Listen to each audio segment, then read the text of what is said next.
SEGA has been going through some restructuring of their business in the West. To put it in plain English, they had to downsize studios and let go of studios. And Amplitude Studios was the latest one to be let go. Well, technically, they left on their own accord, and this may actually be a really good thing. Hello there, strategy gamers, and welcome to my humble channel where I talk all things strategy games. Today, I just wanted to talk a little about Amplitude Studios, a game developer that I do admire, but I feel they've had a few misses lately. Not like complete misses, but compared to the stuff they've done in the past, I would say their recent games have been underwhelming in terms of finding a big audience. Remember, this French studio's first game was Endless Space, and they followed that up with the excellent Endless Legend. And I thought they were going to be the next big strategy game developer. They were going to be as big as Paradox.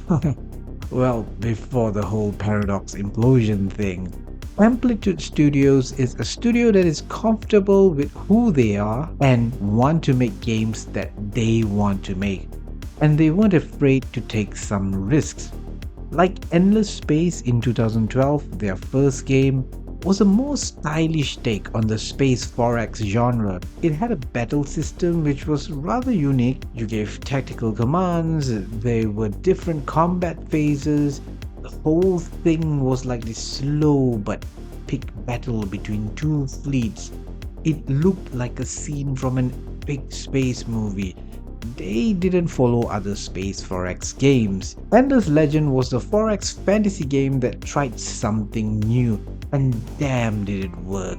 Unique races, cool tactical combat that seamlessly happens on the map, which they then used for Humankind too. And it also had a very strong survival game vibe with different seasons and stuff. They didn't follow other forex fantasy games. One thing was crystal clear: Amplitude Studios was a developer that knew the meaning of style. They didn't just make good games, they made them look really cool. That was at least the first thing you'd notice. Their games looked great. But to me, what set Amplitude Studios apart from other big developers is their boldness in game design. They were not afraid to give a genre their own twist. In the case of Endless Space and Endless Legend, a rather good and successful twist. In Humankind, maybe not so successful of a twist. I'm sorry. Think about this though. Firaxis decides to take a page off of Humankind and introduce their own version of eras and how your Civ changes over time, but not the leader you pick. Mirroring how Humankind actually really pioneered this bold concept. I really wonder how the Humankind devs would have felt watching the Civ 7 announcement. A bit of like, haha, you see, that was a great idea after all. The ideas in Humankind has its merits, and I think a lot of people said it was quite smart, but perhaps the execution of these other fiddly bits just couldn't capture the Civ or Forex audience. I have tried Humankind twice, reinstalling it only to uninstall it after a couple of turns. And maybe I shall reinstall it again and to prepare myself for the release of Civ 7, ironically. Then we had the release of Endless Dungeon, which some people say that it's sort of a sequel to the Dungeon of Endless game, which was released back in 2014. But it's quite a different sort of game from Dungeon of the Endless. It's not really a sequel. I'd call it more of a spiritual successor, a follow-up that didn't go down too well. Their games do review well though. Those that played this game said it's a good game, but look at the player count just 1 year after release. Yeah, this is a game that released in October 2023. Hardly touching above 50 players daily now. Not so endless it seems. Even Dungeon of the Endless has more players on Steam. So what gives? Roguelike games are supposed to be replayable. Well, it seems that the game released with very little content, or at least a lot of people say that the foundations are there. It's good, but everything around it just seems not enough. Like this, it's not like, it doesn't feel like a fully finished game. People completed it and felt there was no reason to jump back in. And rather odd for Amplitude Studios, the game's not received that many major content updates to this day. I mean, it has had some of those, but I think it's not enough to turn this game around. And that really didn't help its cause. I mean, Humankind is still receiving some major updates today. They are still tweaking and improving a game they released 3 years ago.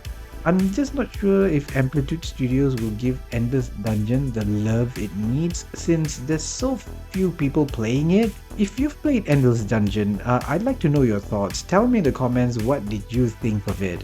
But this is where we are left off. Amplitude Studios now being an independent studio, having been bought over by the original founder and, well, internal management, I guess player count may not matter as much. They could just say to hell with player count, let's just make our games great regardless. The good thing about the whole SEGA accusation of them in the previously was their IPs were still owned by them. So this isn't a harebrained scheme situation, paradox problem, where, harebrained scheme, they lost nearly everything after going indie. Amplitude Studios can focus on supporting their games and continue with their community-focused development style. They've always had lengthy playtests with their community. Leaving Sega allows them to be who they are. No need to sacrifice it for the parent company's profit. Because remember, the fall of so many companies is the pressure to bend over backwards for the interests of shareholders. Sega is a listed company after all. And Amplitude Studios now, as a privately owned company, can steer the studio in a direction that they want to go. And that could be a big win for gamers. I think over this entire year of bad news, studio closures, mismanagement of games, strategy game studios that has had to start back from scratch, the Amplitude Studios story, I believe, is a positive thing, something to end the year on a good note. I've personally lost faith in big corporations that claim to be making games for gamers and their fans. I think it's just bullshit.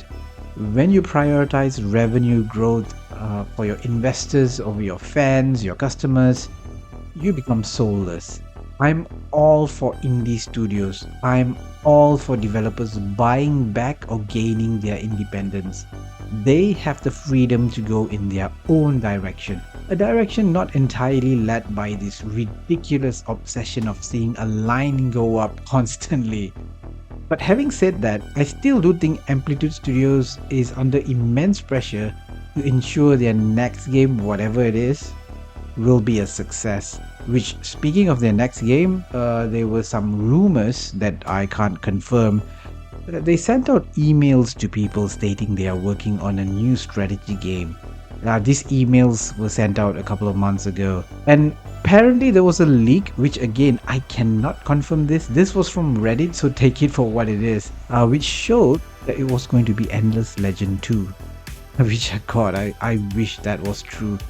But either way, if it was Endless Space 3 or Endless Legend 2, I would be a pretty happy strategy gamer. I think working on a sequel to their earlier hits makes sense when your new games have been received with mixed reception, or not really the success that you wanted them to be. What better way than to get your fans excited than to announce the sequel to a much beloved game from their stable? And that is, without a doubt, I think would bring a lot of attention to Amplitude Studios and get the fans excited again for the studio's games. But you could never be too sure about this French studio. They could just surprise us completely with a new IP. Anyway, tell me in the comments, what do you wish Amplitude Studios are developing next? Endless Space 3, Endless Legend 2, or maybe something else? You could also check my previous video about Paradox Interactive here and how they are looking at returning to their roots, at least in their publishing business. It's not been going so well for them. Check out that video here. Thanks for watching. Bye bye.